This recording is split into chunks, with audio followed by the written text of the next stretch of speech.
Pardon? Exhibit D, page 1. Exhibit D, page 1. Tom knows where it is. It's very, very important, and it's what you should be. It's what should make you sleep well at night. 1.54. Those properties out there on the wall, that brick and mortar, they're going to be yours tomorrow. They're going to be yours next year. You're not going to lose your investment. We may go up in cash flow distributions. We may go down a little bit in cash flow distributions, but 1.54 is the most important number in the whole book. End of lecture. My name is Eric van Kuik from Galveston. A couple other questions. Jack, I hate to see that these properties that have been so well managed and so carefully underwritten, to think of putting those up for sale as one of the solutions. And the question is, are there other solutions to deal with this problem? My friend Don here just tells me that he has 5 accounts. He's 5 investors sitting here on the table. Can we encourage him in any way to roll up his account into a single account? And second question along those lines, there's a number of investors, including myself, that come in for a smaller amount, less than 100,000, to kind of test this out before they feel comfortable investing a larger amount. I don't know how many of those investors we have at the moment, but could we ask them to either liquidate a small portion or become a larger investor? Well, the answer to your second question is no. That's right. A $15,000 investor in this company is just as important to me as a $15 million investor. So the answer to the second question is no. We're not going to ask anybody to get out of this company. Not a bad idea, Eric, but the answer is no. The other idea of combining some accounts, it could be something we could look at, but I think it'd be probably pretty tough to do, but we'll certainly take a look at it.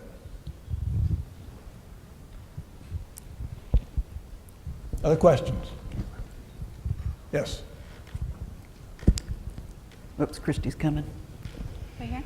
He gets the pretty. He gets the pretty one. Oh. I don't need a loudspeaker. I can speak loud enough so you can hear me. I had a couple of drinks before dinner. I had a couple of glasses of wine at dinner. I had a delicious steak. It's now 10 minutes after 10. Can I go home? You can answer that. Mom, would you take him home, please?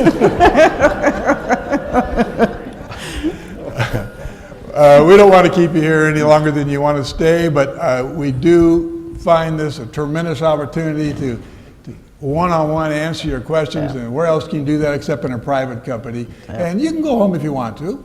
I think there's a question over here. Whoops, right here. The question I have is, there's a lot of money in commercial real estate and multifamily that's going to be coming up for refinancing. And we all know that the commercial mortgage-backed security market is dried up. It doesn't exist. CMBS is gone. Lending is getting tight. LTV is very important. So that creates, my view, one, an opportunity for Haley, but two, I'm wondering, does that create a problem for Haley? Are we going to face one of our lenders, be it Fannie Mae, Freddie Mac, another institution, saying, hey, you're at 80% LTV, but we want 65% LTV? That's a concern I have in terms of our existing portfolio. We could hire him, I know. He's thinking. He understands us. Yeah, go ahead. Absolutely. I'm sorry? Could you translate that question?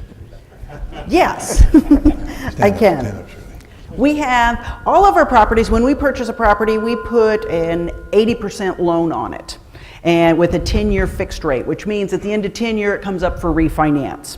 What's going on in the lending market right now is a year or so ago, we got all of our loans from conduits. Those are the CMOs sold on Wall Street that aren't there anymore. The only people we can get loans from right now are Fannie and Freddie. And in many of the markets, there's no such thing as an 80% loan anymore.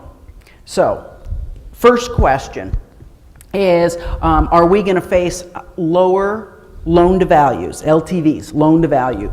Yes. On Runaway Bay, the property we closed on 3 weeks ago in Michigan, we originally underwrote that property at a 75 value.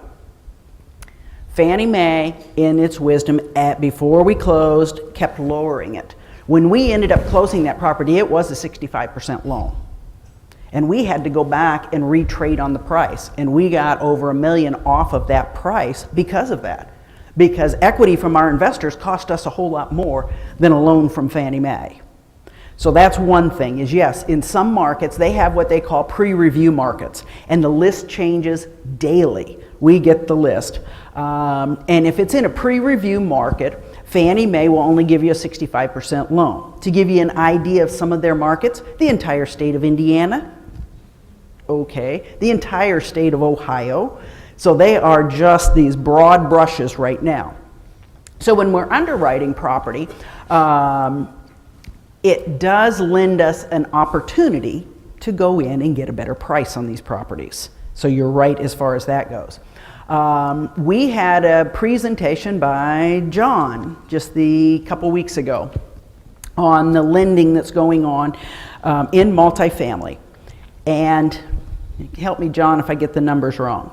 In between 2009 and 2012, there will be $24 billion worth of properties coming up for refinance.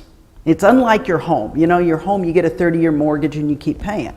On multifamily, you have a fixed rate loan for 10 years. Well, at the end of 10 years, you got to refinance.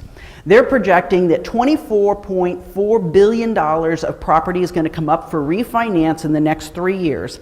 And of that, 77% will not qualify for the new loan without putting equity in. Which means, okay, you go to get your refinance, and if it was in one of these pre-review markets, then your equity, you have to do a 65% loan. Well, guess what? Here's your old loan, and now here's your new loan. Your new loan won't pay off your old loan. What do? There's several things that we can do. Number one, you go out and raise the equity. That's all you're doing.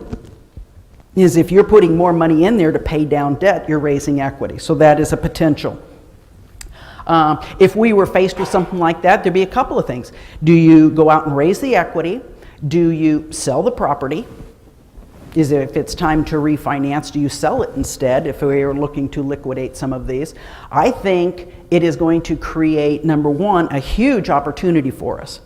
There is going to be a lot of people that have to sell because they can't come up with the equity. And we're going to be right there to try to buy it from them. We will try to buy it for the note. We will try to buy it for whatever we can to get a really good price. And is there a possibility that we're going to be butted up against that also? Yes. We have 2 properties next year that are up for refinance. We have one this year, no problem. We've already got they're working on that one. We have 2 that are up for refinance next year that we're watching to see what's happening with the loan to value on that one. And then after that, I think, help me, We're good to go for 2 more years. 2 more years after that before anything comes up. So we have a short window where we might run into some of that on some of these properties, but not to the degree that we see going on out there. So we're going to try to take advantage of what's going on out there. Long answer to your short question. And we're already I want to emphasize the fact that it's going to be tremendous opportunities for us, particularly with our bridge players. We can act quickly. Tulsa, we had 10 days to raise $11.5 million.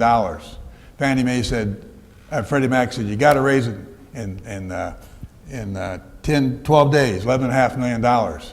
Guess what? We did it. Being a government agency, it took them 30 days to close, so we had Longer than that is right. 60 days. Right? But we did our share because of bridge players. I'm so excited I can't retire about what's coming. You answered the first question I had just now, but then along